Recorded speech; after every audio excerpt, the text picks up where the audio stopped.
5 August পরবর্তী সময়ে ইতিবাচক রাজনৈতিক ধারায় ফিরেছে দেশের ছাত্র ও মূলধারার রাজনীতি অঙ্গন। এরই ধারাবাহিকতায় কেবল জগন্নাথ বিশ্ববিদ্যালয় বাদে ইতোমধ্যেই সম্পন্ন হয়েছে দেশের বড় বড় অন্য সব শিক্ষা প্রতিষ্ঠানের ছাত্র সংসদ নির্বাচন, যেগুলোতে ছাত্র শিবিরের আধিপত্য দেখা গেলেও প্রতিদ্বন্দ্বিতা করেছে ছাত্রদল সহ অন্যান্যরা। তবে বাংলাদেশ ইসলামী ছাত্র শিবিরকে হারানোর উপায় বাতলে দিয়েছেন ঢাকা বিশ্ববিদ্যালয় শাখা ছাত্র শিবিরের সাবেক সভাপতি ও যুক্তরাষ্ট্রের হার্ভার্ড বিশ্ববিদ্যালয়ের সহকারী অধ্যাপক ড. মির্জা গালিব। তিনি বলেছেন, শিবিরকে হারাইতে হইলে মেধাবী হইতে হবে। শুক্রবার নিজের ভেরিফাইড ফেসবুক আইডিতে দেওয়া এক পোস্টে তিনি একথা বলেন। মির্জা গালিব বলেন, চাকসুতে 26টি পদের মধ্যে 24টি শিবিরের প্যানেল পাইছে, আর রাকসুতে 23টির মধ্যে 20টি।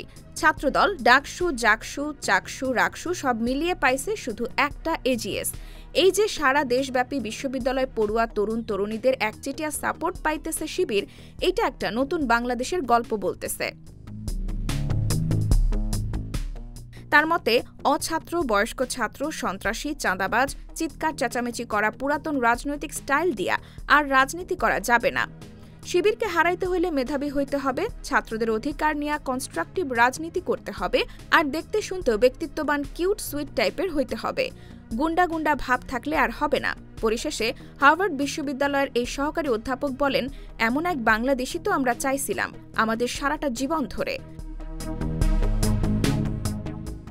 এদিকে রাজশাহী বিশ্ববিদ্যালয় কেন্দ্রীয় ছাত্র সংসদ, হল সংসদ ও সিনেট ছাত্র প্রতিনিধি নির্বাচন 2025-এ কেন্দ্রীয় ছাত্র সংসদের 23 পদের মধ্যে 20টিতেই জয়লাভ করেছে ছাত্র শিবির সমর্থিত সম্মিলিত শিক্ষার্থী জোট।